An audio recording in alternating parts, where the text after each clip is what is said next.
সুপ্রিয় দর্শক, স্বাগতম জানাচ্ছি সর্বশেষ আপডেট বাংলা সংবাদে। শুরুতেই জানিয়ে দেব সংবাদ শিরোনাম, এরপর থাকছে বিস্তারিত। শুরুতেই জানিয়ে দেব এখনও আতঙ্কে বাংলাদেশের গণতন্ত্র, মানুষ চাইছেন নেত্রী হাসিনাকে। বিস্তারিত থাকছে প্রতিবেদনে।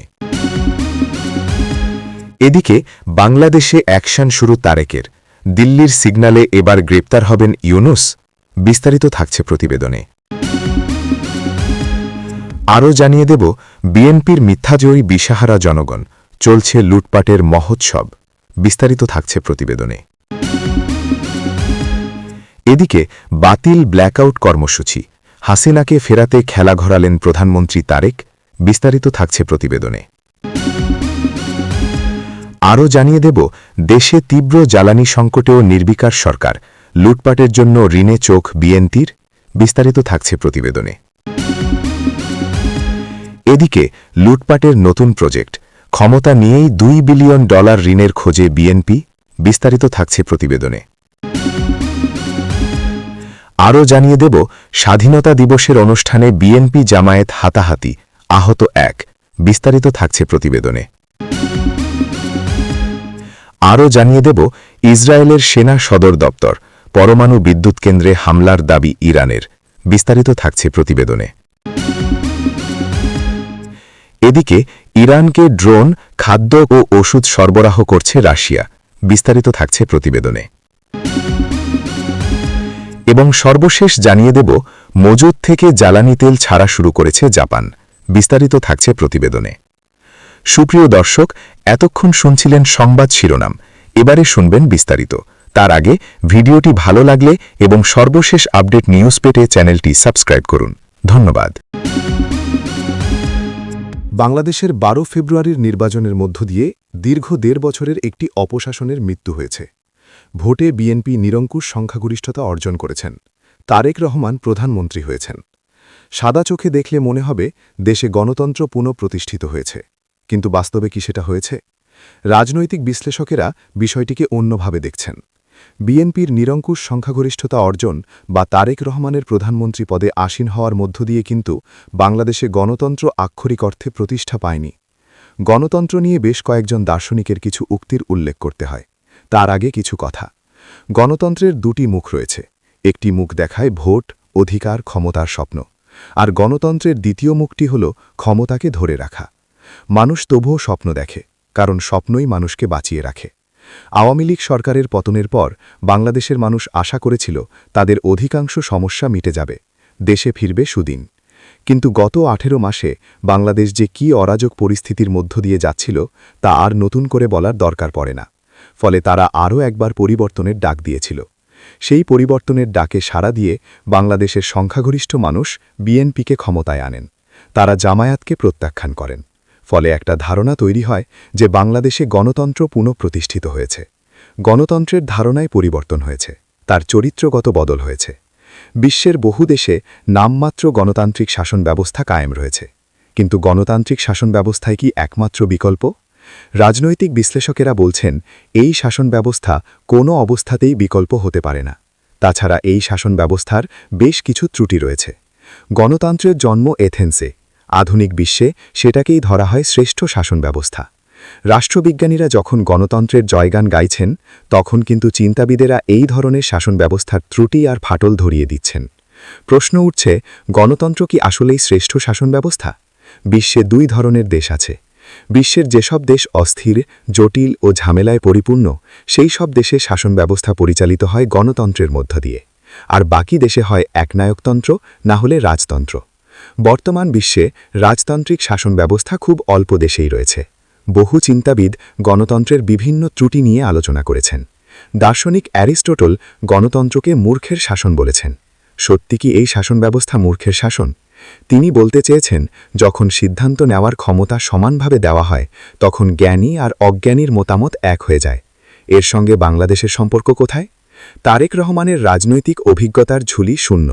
বাবা মায়ের সেই অভিজ্ঞতা ছিল, সেই সূত্রে তার রক্তে কিছুটা হলেও সেই অভিজ্ঞতা বইছে। কিন্তু তারেক রহমান মেঠো নেতা নন।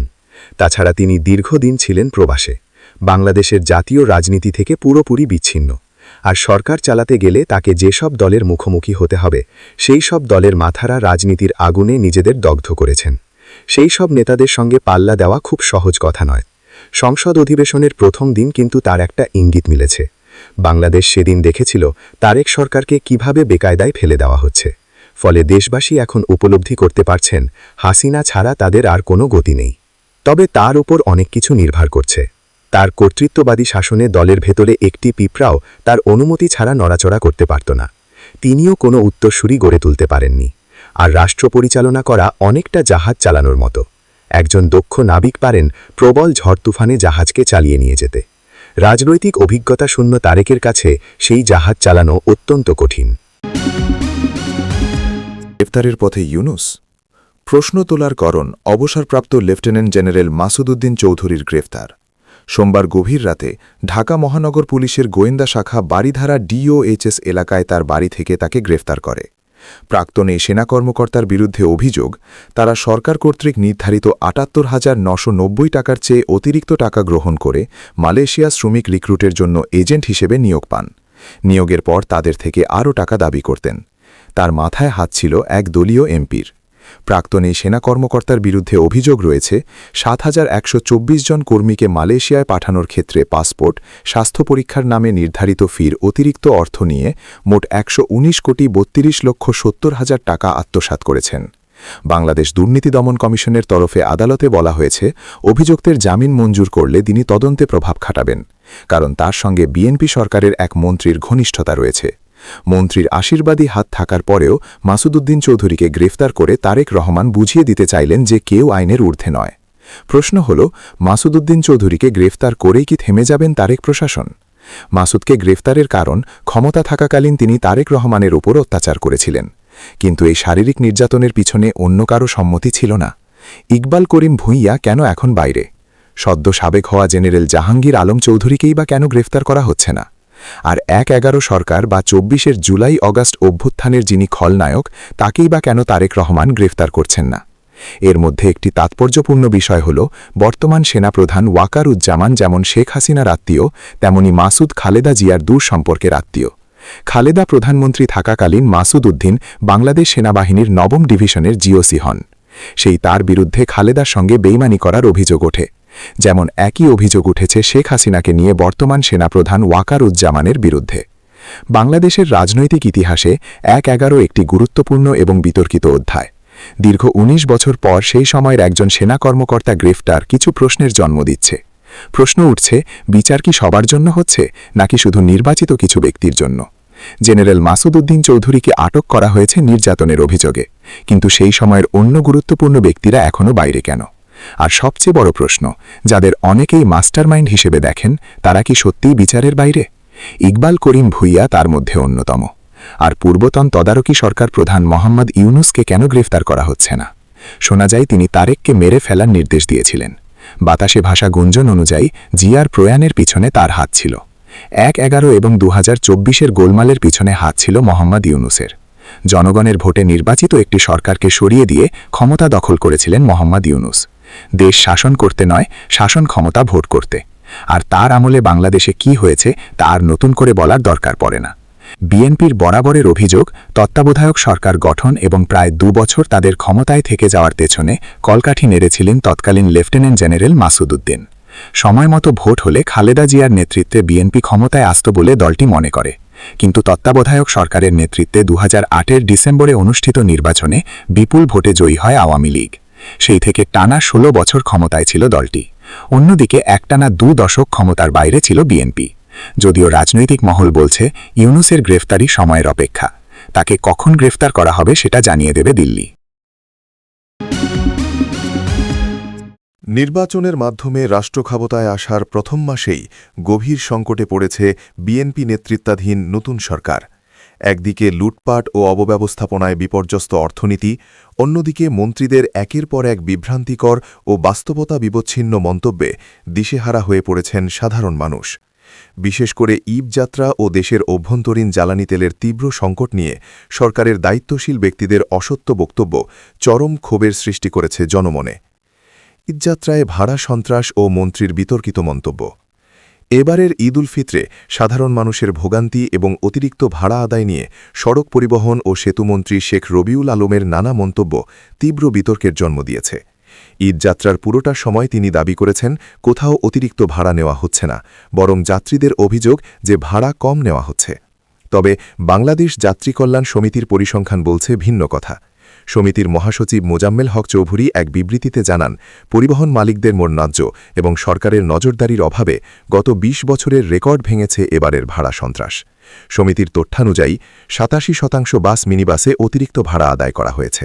৫৫০ টাকার ঢাকা পাবনা বা নাটোরের ভাড়া নেওয়া হয়েছে ১২০০ টাকা। ৫০০ টাকার ঢাকা রংপুরের ভাড়া ঠেকেছে ১৫০০ টাকায়। সব মিলিয়ে দূরপাল্লার ৪০ লাখ ট্রিপে অতিরিক্ত ভাড়া আদায় হয়েছে প্রায় ১৪৮ কোটি টাকা। মন্ত্রীর স্বস্তিদায়ক ঈদযাত্রার দাবির বিপরীতে চন্দ্রায় ৩০ কিলোমিটার দীর্ঘ যানজট, সদরঘাটে বিশৃঙ্খলা এবং ট্রেনের বগি লাইনচ্যুত হয়ে অসংখ্য মানুষের আহত হওয়ার ঘটনা সরকারের ব্যবস্থাপনাগত দুর্বলতাকেই স্পষ্ট করেছে। ঈদযাত্রায় রেকর্ড প্রাণহানি। সরকারি হিসেবে সড়কে ৯২ দুর্ঘটনায় ১০০ জন নিহত হলেও বেসরকারি সংস্থা রোড সেফটি ফাউন্ডেশন জানিয়েছে ভিন্ন তথ্য। তাদের প্রাথমিক হিসেব অনুযায়ী ঈদের ছুটিতে ২৬৮টি সড়ক দুর্ঘটনায় ২০৪ জন নিহত এবং ৬ শতাধিক মানুষ আহত হয়েছেন। নির্বিঘ্ন ঈদযাত্রার সরকারি দাবির মুখে এই প্রাণহানি অতীতের যে কোনো রেকর্ডের চেয়ে বেশি। তেলের পর্যাপ্ত মজুতের দাবি, অথচ পাম্পে দীর্ঘ লাইন। দেশে জ্বালানি তেলের কোনো সংকট নেই এবং পর্যাপ্ত মজুত রয়েছে বলে সম্প্রতি এক বিবৃতিতে দাবি করেন বিদ্যুৎ, জ্বালানি ও খনিজ সম্পদ মন্ত্রী ইকবাল হাসান মাহমুদ টুকু। তিনি সামাজিক যোগাযোগ মাধ্যমের তথ্যকে বিভ্রান্তিকর বলে উড়িয়ে দেন। অথচ মাঠ পর্যায়ের চিত্র সম্পূর্ণ বিপরীত। ঈদের ছুটি শেষ হতেই রাজধানীসহ সারা দেশে পেট্রোল, অকটেন ও ডিজেলের তীব্র সংকট দেখা দিয়েছে। ফিলিং স্টেশনগুলোতে গাড়ির দীর্ঘ লাইন এবং ঘণ্টার পর ঘণ্টা অপেক্ষা করেও তেল না পাওয়ার অভিযোগ চালকদের। কোথাও কোথাও পাম্প বন্ধ রাখা হয়েছে তেল নেই লিখে। তেলের মজুদ শেষ হয়ে যাওয়ার আশঙ্কায় সরকার সরবরাহ ১০ থেকে ১৫% কমিয়ে দেওয়ায় তৈরি হয়েছে চরম বিশৃঙ্খলা। সরকার ঘোষণা করেছিল পালিত হবে ব্ল্যাকআউট কর্মসূচি। আবার সেই সরকার থেকেই কর্মসূচি বাতিল করার সিদ্ধান্ত নেওয়া হয়েছে। আর সিদ্ধান্ত বদল জন্ম দিয়েছে বিতর্কের। আগে দেখে নেওয়া যাক কি এই ব্ল্যাকআউট কর্মসূচি। ১৯৭১ সালের ২৫ মার্চ রাতে পাক হারমাদ্রা অপারেশন সার্চ লাইটের নাম করে ঢাকাসহ বাংলাদেশে বর্বরচিত গণহত্যা চালায়। সেই ভয়াল স্মৃতি আর শহীদের প্রতি শ্রদ্ধা জানাতে গত কয়েক বছর ধরে বাংলাদেশে পালিত হয়ে আসছে এই কর্মসূচি। গণহত্যায় মৃতদের প্রতি শ্রদ্ধা জানাতে ১ মিনিট প্রতীকী ব্ল্যাকআউট কর্মসূচি পালন করা হয়। গত বছর তদারকি সরকারের আমলীয় দিনটি পালিত হয়েছিল। রাত ১০টা নাগাদ কর্মসূচি পালিত হয়। মঙ্গলবার সকালে সরকারের তরফ থেকে বিবৃতি জারি করে বলা হয়, ১৯৭১ সালের ২৫ মার্চের কালরাতের ভয়াবহ স্মৃতিকে স্মরণ করতে রাত ১০টা ৩০ মিনিট থেকে 10টা ৩১ মিনিট পর্যন্ত সারা দেশে প্রতীকী ব্ল্যাকআউট পালন করা হবে। যদিও রাতেই আবার সরকারের তরফ থেকে কর্মসূচি বাতিলের কথা জানিয়ে দেওয়া হয়। মুক্তিযুদ্ধ বিষয়ক মন্ত্রকের জনসংযোগ কর্মকর্তা এম.এ. খায়ের সংবাদ মাধ্যমের কাছে একটি লিখিত বিবৃতি পাঠান। সেখানে লেখা হয়েছে, ২৫ মার্চ রাতে ১ মিনিটের প্রস্তাবিত ব্ল্যাকআউট কর্মসূচি বাতিল করা হচ্ছে। যদিও কী কারণে সরকার সিদ্ধান্ত বদল করল তা নিয়ে কোনো বিবৃতি দেওয়া হয়নি। সরকারের এই নীরবতা জন্ম দিয়েছে বিতর্কের। যদি মন্ত্রক সূত্রে পাওয়া খবরে জানা গিয়েছে ব্ল্যাকআউট কর্মসূচি বাতিল হলেও গণহত্যা দিবসের উপলক্ষে অন্যান্য রাষ্ট্রীয় কর্মসূচি ও আলোচনাগুলি অব্যাহত যথারীতি পালিত হবে। ৭১-এর ২৫ মার্চ কাল রাতে চালানো অপারেশন সার্চ লাইটের বিভৎসতার উপর দাঁড়িয়ে মুক্তির যে যুদ্ধ শুরু করেছিল বাঙালি জাতি, তার পথ ধরে ঠিক তার ৯ মাস পর বিশ্ব মানচিত্রে জায়গা করে নেয় স্বাধীন সার্বভৌম বাংলাদেশ। হত্যাযজ্ঞের সেই দিনটিকে জাতীয়ভাবে স্বীকৃত গণহত্যা দিবস হিসেবে ২৫ মার্চ গণহত্যা দিবস ২০২৬ পালন উপলক্ষে গুরুত্বপূর্ণ সরকারি, আধা সরকারি, স্বায়ত্তশাসিত ও বেসরকারি ভবন স্থাপনায় কোনো অবস্থাতেই ২৫ মার্চ রাতে আলোকসজ্জা করা যাবে না। জ্বালানি সংকট মাথায় রেখে কৃচ্ছ সাধনের উদ্দেশ্যে এবার ২৬ মার্চ মহান স্বাধীনতা ও জাতীয় দিবসে দেশব্যাপী কোনো আলোকসজ্জা করা হবে না বলে জানিয়েছিলেন স্বরাষ্ট্রমন্ত্রী সালাউদ্দিন আহমেদ। ৮ মার্চ বাংলাদেশ সচিবালয়ে স্বরাষ্ট্র মন্ত্রণালয়ে সম্মেলন কক্ষে মহান স্বাধীনতা ও জাতীয় দিবস উদযাপন উপলক্ষে প্রস্তুতিমূলক সভা শেষে সাংবাদিকদের ব্রিফিংয়ে একথা জানিয়েছিলেন স্বরাষ্ট্রমন্ত্রী। সরকারের এই পালাবদলকে অনেকে আবার ভ্রান্তিবিলাস বলতে চেয়েছেন। অনেকে বলছেন বাংলাদেশে পরিবর্তন হয়েছে বলে যেটা বলা হচ্ছে সেটা বাস্তবিক নয়। বিএনপি সরকারকে ক্ষমতায় বসিয়ে ইউনূস পিছন থেকে ছড়ি ঘোরাচ্ছে। তার বড় প্রমাণ ঢাকায় ঘটা করে পালন করা হয়েছে পাকিস্তান দিবস। যে দেশের গর্ভছিন্ন করে একটি দেশের জন্ম হয়েছে, যে দেশে মুক্তিযুদ্ধের ঘোর বিরোধিতা করেছিল, সে দেশের কার্যত জয়গান গাওয়া হয়েছে। পাকিস্তান দিবস জাতীয়ভাবে পালন করার দাবিও পেশ করা হয় সরকারের কাছে। মাস্টারদা সূর্য সেন, প্রীতিলতা ওয়াদ্দরকে সন্ত্রাসী বলে আখ্যা যে দেশ দিতে পারে সেই দেশে পাকিস্তান দিবস পালন করা বা ব্ল্যাকআউট কর্মসূচি ঘোষণা করে বাতিল করা কোনো বিচ্ছিন্ন ঘটনা নয় বলেই মনে করছেন রাজনৈতিক বিশ্লেষকেরা। একাংশের বক্তব্য, পাকিস্তানকে অস্বস্তিতে ফেলতে চায় না বলেই তারেক রহমান সরকার ওই দিনটি পালনে কোনো সরকারি উদ্যোগ নিচ্ছে না। অতীতে বিএনপি 3 দফার ক্ষমতায় থাকাকালীনও এই দিনটি সরকারি উদ্যোগে পালন করেনি। কোনো মহলের এটাও মত যে এই কর্মসূচি হাসিনা সরকার চালু করেছিলেন, সে কারণে বিএনপি সরকার সেটা পালন করতে চায় না। জামায়াতে ইসলামীর তরফেও এই ব্যাপারে চাপ দেওয়া হয়েছিল। অনেকে বলছে তারেক রহমান যে হাসিনা দেশে ফিরিয়ে আনতে চাইছেন সেটা যাতে বিরোধীরা টের না পায়, সে কারণে এই কর্মসূচি বাতিল করা হয়েছে। নির্বাচন পরবর্তী রাষ্ট্র পরিচালনার প্রথম মাসেই তীব্র জ্বালানি সংকটের অজুহাত দেখিয়ে বিপুল পরিমাণ বিদেশি ঋণ নিতে মরিয়া হয়ে উঠেছে নতুন বিএনপি সরকার। একদিকে ধুঁকতে থাকা অর্থনীতি, অন্যদিকে ইরান যুদ্ধের প্রভাবে বিশ্ববাজারে তেলের চড়া দামের অজুহাত দেখিয়ে জরুরি ভিত্তিতে $2 বিলিয়ন, প্রায় 24,000 কোটি টাকার ঋণ খুঁজছে তারা। রাজনৈতিক মহলে সরকারের এই পদক্ষেপকে লুটপাটের নতুন প্রজেক্ট হিসাবে আখ্যায়িত করা হচ্ছে। সমালোচকদের মতে, ক্ষমতা গ্রহণের পরপরই বিশাল অঙ্কে ঋণের বোঝা জনগণের ওপর চাপিয়ে দেওয়ার প্রক্রিয়া শুরু হয়েছে। বন্ধের পথে পেট্রোল পাম্প, জনভোগান্তি চরমে। নিরাপত্তার অভাব এবং তেল সরবরাহ না পাওয়ার কারণে সারা দেশের পেট্রোল পাম্প, ফিলিং স্টেশন যে কোনো সময় বন্ধ হয়ে যাওয়ার আশঙ্কা প্রকাশ করেছে Bangladesh petrol pump owners association. গত রবিবার 22 মার্চ রাতে সংগঠনটি তাদের ফেসবুক পেজে দেওয়া এক বিবৃতিতে জানায়, সারা দেশের পেট্রোল পাম্পগুলোর অবস্থা অত্যন্ত করুণ। অয়েল কোম্পানিগুলো থেকে প্রতিদিন যে পরিমাণ তেল পাওয়া যাচ্ছে তা দিয়ে সাধারণ গ্রাহকদের চাহিদা মেটানো সম্ভব হচ্ছে না। বিবৃতিতে পাম্প মালিকরা জানান, দেশে যে কোটি কোটি মোটরসাইকেল ব্যবহারকারী আছেন তারা তেল নিতে এসে ঘণ্টার পর ঘণ্টা দাঁড়িয়ে থেকে ক্লান্ত ও বিরক্ত হয়ে পড়ছেন।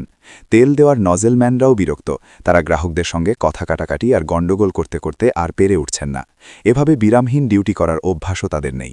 সব মিলিয়ে যে কোনো সময় সারা দেশের পেট্রোল পাম্পগুলো নিরাপত্তা এবং তেল সরবরাহ না পাওয়ায় বন্ধ হয়ে যেতে পারে।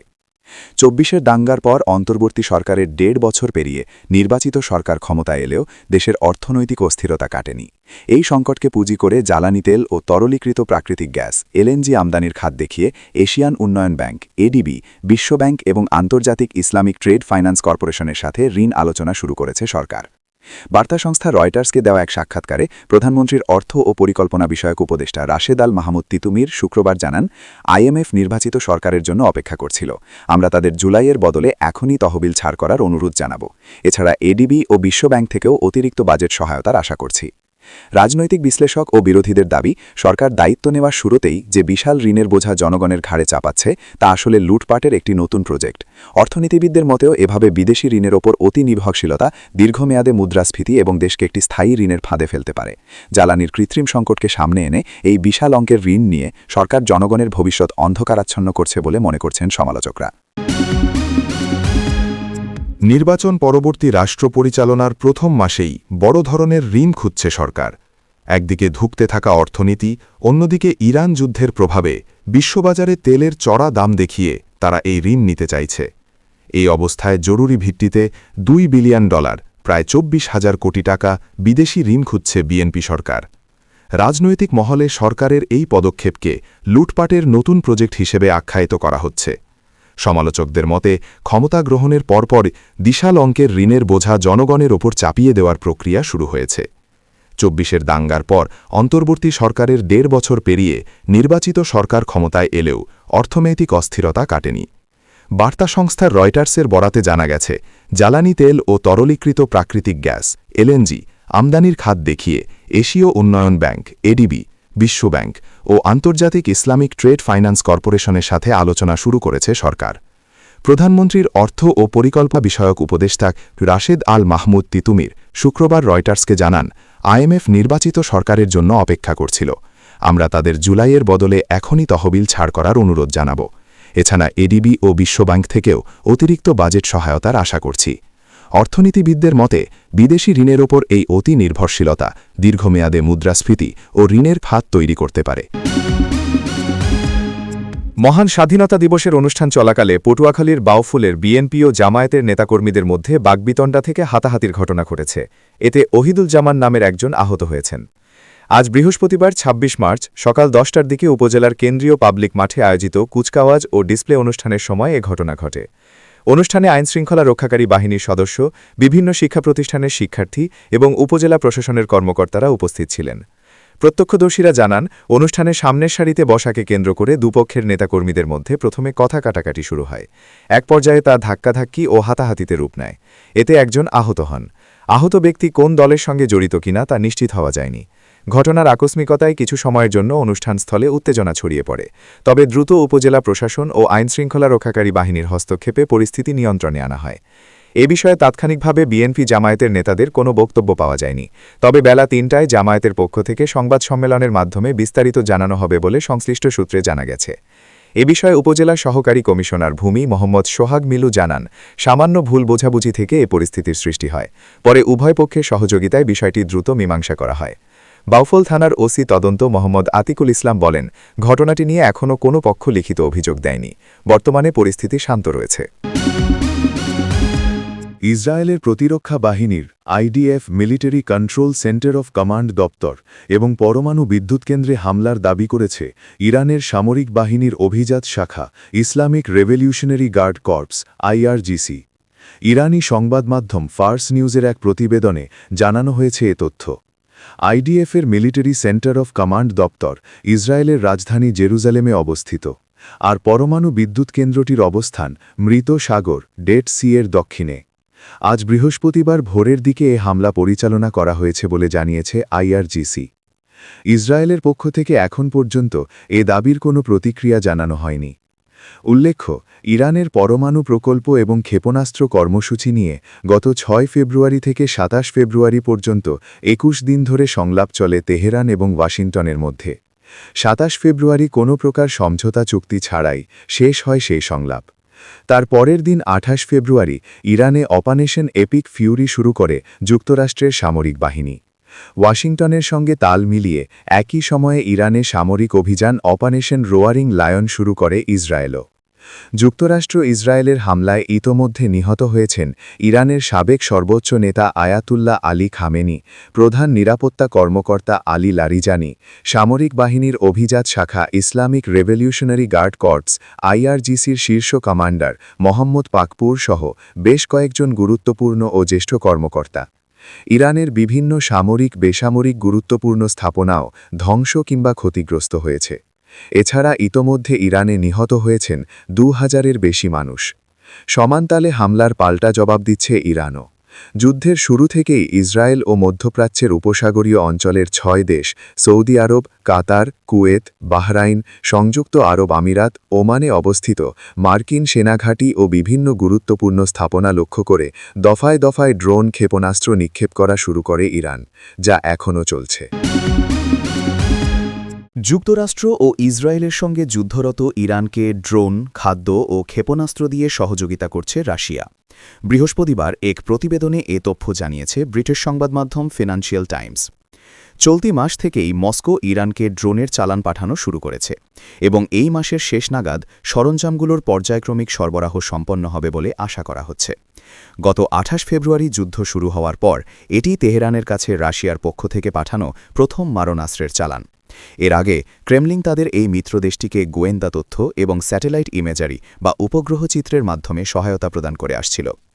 ফিনান্সিয়াল টাইমসের প্রতিবেদনে উল্লেখ করা হয়েছে, ২০২৩ সাল থেকে ইউক্রেন যুদ্ধের জন্য রাশিয়া ইরানি নকশা ড্রোন তৈরি করে আসলেও এখন বর্তমান পরিস্থিতির প্রেক্ষাপটে তারা পাল্টা ড্রোন সরবরাহ করে ইরানকে সহায়তা করছে।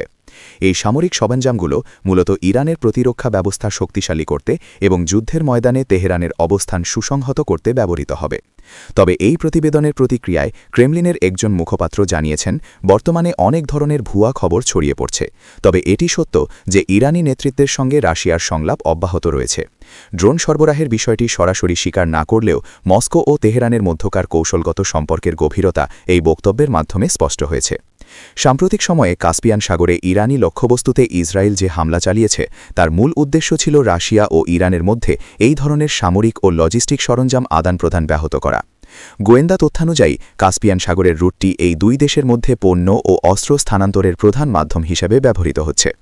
ইসরায়েলি বাহিনী মনে করছে যে রাশিয়ার এই ড্রোন ও অন্যান্য কারিগরি সহায়তা ইরানকে দীর্ঘমেয়াদী যুদ্ধে টিকে থাকতে সাহায্য করবে, যা পুরো অঞ্চলের যুদ্ধের সমীকরণ বদলে দিতে পারে। মস্কো ইরানকে কেবল অস্ত্রই নয়, বরং দেশটির ক্রমবর্ধমান মানবিক সংকট মোকাবেলায় প্রয়োজনীয় খাদ্য ও জরুরি ঔষধও পাঠাচ্ছে বলে প্রতিবেদনে দাবি করা হয়েছে। ইরান ও রাশিয়ার এই ক্রমবর্ধমান সহযোগিতা পশ্চিমা দেশগুলোর জন্য নতুন উদ্বেগের কারণ হয়ে দাঁড়িয়েছে। বিশেষ করে ইউক্রেন যুদ্ধে ইরানের ড্রোন ব্যবহারের অভিযোগের পর এখন রাশিয়ার ড্রোন ইরানে পৌঁছানোকে একটি পাল্টা বিনিময় হিসেবে দেখছেন সামরিক বিশ্লেষকরা।